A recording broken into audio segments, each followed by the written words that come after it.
Shine परिवार के आप सभी कस्टमर, सभी एसोसिएट, आप सभी को Rashid Naseem, chairman shine group का प्यार भरा नमस्कार। साथियों, मैंने सुबह अपनी जो भी मेरे मैसेजेस थे 5 पॉइंट्स के, कस्टमर्स के पैसे एसोसिएट अकाउंट में जाने वाले, फर्जी एफआईआर वाले, एफआईआर पे कंप्रोमाइज वाले, इसके साथ ही साथ जमानत करा करके जो लोगों ने गलत तरीके से जमानतें करे, और ये आपका फर्जी रजिस्ट्री वाला। लिखित तौर पर मैंने एक मैसेज डाला है, वॉइस रिकॉर्डिंग के तौर पे मैंने सभी को अलग अलग तरीके से समझाया भी है, और कल अपने लाइव स्ट्रीमिंग में मैं आप सभी लोगों को अपने वीडियो विजुअल के तरीके के जरिए इसके बारे में डिटेल बताऊंगा। सबसे अहम मुद्दा जो बहुत लंबे समय तक चलने वाला है वह 2019 के बाद की रजिस्ट्रियों का मुद्दा, जिसमें लोगों ने बहुत पैसे बनाए और कंपनी को लूटा।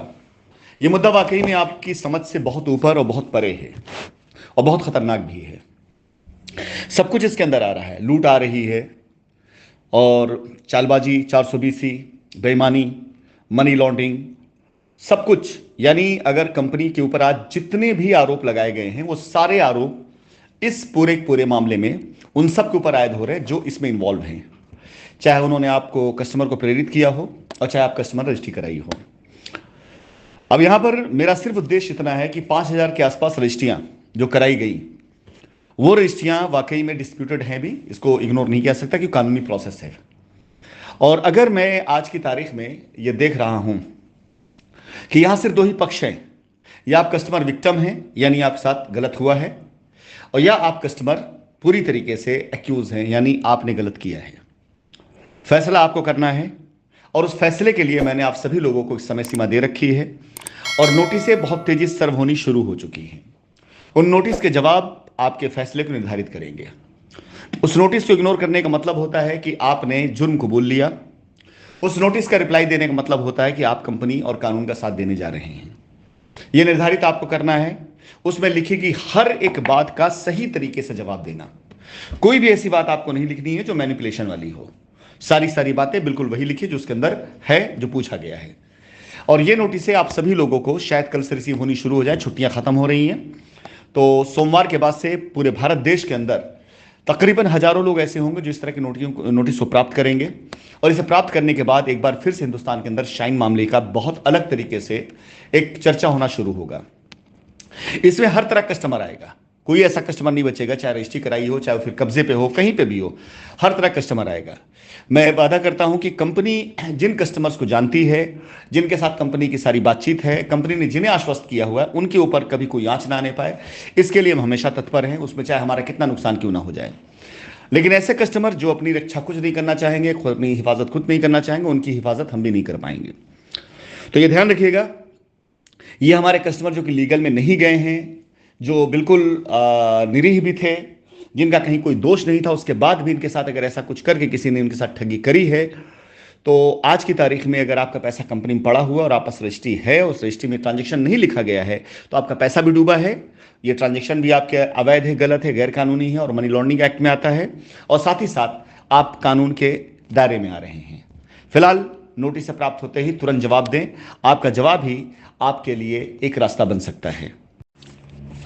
एक बहुत अहम जानकारी उन सभी कस्टमर्स के लिए जो एफआईआर में भी गए हुए हैं, और एफआईआर कराने से पहले या तो कंपनी से वो लायबिलिटी उतारने के नाम पर एसोसिएट के जरिए, उस वक्त जब ये सारा माहौल खराब चल रहा था, कंपनी के ऑफिसेस बंद हो चुके थे, उन्होंने कहीं पर दबाव देकर कोई भी रजिस्ट्री कराई हो, या एफआईआर करा देने के बाद रजिस्ट्री कराई हो। क्योंकि मेरे संज्ञान में यह बात 2020 की है, मुझे अच्छे से याद है, वो रिकॉर्डिंग मेरे पास मौजूद आज भी है सबूत के तौर पर। एक एफआईआर होल्डर थे जिनके नाम पर, उनके परिवार के नाम पर एसोसिएट ने जाकर रजिस्ट्रियां करा दी थी, और उसके बाद भी उन्होंने एफआईआर वापस नहीं ली। और जब उनसे पूछा गया, उन बातचीत का अंश है मेरे पास में, जिसमें उन्होंने कहा कि एफआईआर करवाकर जितना पैसा डाला था वो पैसे का हमने लिया है वापसी, और उसकी जमीन, और जो प्रॉफिट है जब तक वो नहीं देगा एसोसिएट, तब तक हम एफआईआर वापस नहीं देंगे। 2020 में ये सारे मामलात इस हद तक बर्निंग में थे कि एसोसिएट घबरा कर, परेशान होकर, अपनी तरफ से कहीं से भी कैसे भी अपने आप को बचाने के लिए इस पूरी लूट कांड में खुद भी शामिल था, और कस्टमर को यह लग रहा था कि वो एसोसिएट को परेशान कर रहा है। लेकिन आज ऐसी सारी की सारी एफआईआर और उसके साथ ये दस्तावेज उस कस्टमर के लिए ब्लैकमेलिंग का एक प्रूफ बन चुके हैं, लूट का एक प्रूफ बन चुके हैं, जो उन्होंने 2020 में कंपनी के साथ, एसोसिएट के साथ किया। यानी अगर आपके पास ऐसी कोई एफआईआर है जिसका आपने उस कंपनी से, जिस पर आपने एफआईआर किया है, वहां उस संपत्ति का आपने कोई अंश अपने नाम पे लिखवाया या कोई फायदा लिया, और एफआईआर करते हुए आपने जिक्र नहीं किया, आपने ये नहीं लिखा कि हां आपने इतने की प्रॉपर्टी लिखवा ली है तब जब कंपनी के ऑफिसेस बंद हो गए थे, या आपने एफआईआर कराने के बाद रजिस्ट्री कराई और उसके बाद आपने उस एफआईआर को खत्म नहीं किया और आज भी रजिस्ट्री आपके नाम पर जीवित है, वो तो आईजीआरएस के रिकॉर्ड पे ऐसे भी मिल रही है और बड़े आराम से मिल रही है, उससे ना तो आप बच सकते हैं ना आप बचा सकते हैं। ऐसे सभी कस्टमर्स, जरूरी नहीं कि इसमें कस्टमर की ही मंशा काम आई हो, ऐसे सभी कस्टमर्स को पीछे से किसी ने प्रोवोक भी किया हो सकता हो कि आप एफआईआर कराओ तो रजिस्ट्री आपकी इतनी कर दी जाएगी।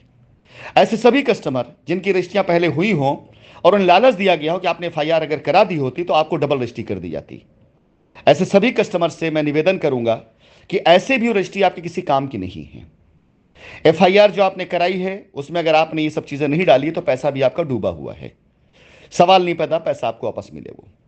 अब आती है बारी कि अगर आप लीगल में गए हुए थे और आपने क्लेम सबमिट भी कर दिया है तो क्लेम आपका तो आएगा ना हमारे पास, और पीछे से ये रजिस्ट्रियां पहुंच रही हैं कोर्ट के अंदर कि एक बार जरा री इन्वेस्टिगेट कर लिया जाए, कहीं ऐसा तो नहीं कि एफआईआर कराने के पीछे मंशा यही रहा हो। ये सारे दस्तावेज लगेंगे तो ऐसे भी आप पेंडिंग में जाने वाले हैं। सवाल नहीं पैदा होता अगर आपने जा करके अपना क्लेम डाल भी दिया और आपको ये लगता है कि बस दिसंबर में कोर्ट खुलेगी और आपको पैसा मिल जाएगा, सवाल नहीं पैदा होता। ये मीडिया की झूठी खबरों पे मत जाएं, अफवाहों पे मत जाएं। ये तो 5 साल से चिल्ला रहे हैं आपको कि आपको अब पैसा मिलेगा, अब आपको पैसा मिलेगा। ये आपको 10 साल तक पैसा नहीं मिलने देंगे। जब तक हमारे आपके बीच में इनका कंफ्यूजन है तब तक आप मान चलिए पैसा नहीं मिलने वाला आपको।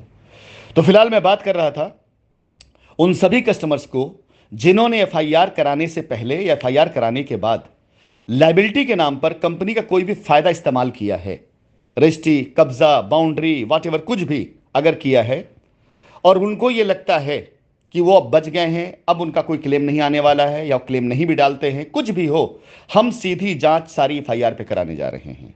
आपने क्लेम जाके सबमिट किया हो और चाहे ना सबमिट किया हो, आपको ये लगता हो कि आपकी लायबिलिटी खत्म हो चुकी है, आपको जाने की जरूरत नहीं है, बिल्कुल सवाल नहीं पैदा होता। लायबिलिटी खत्म किसने की, पहले आके ये बताइए आप।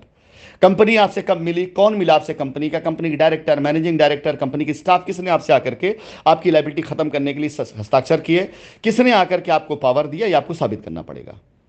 इसलिए ये वॉइस रिकॉर्डिंग ऐसे सभी कस्टमर्स के लिए बहुत ज्यादा इंपॉर्टेंट है। क्यों? क्योंकि इस मामले में हो सकता है कि वो सबसे बड़ा एक्शन जो होना हो उसमें ब्लैकमेलिंग की भी धाराएं जुड़े और बहुत कुछ है।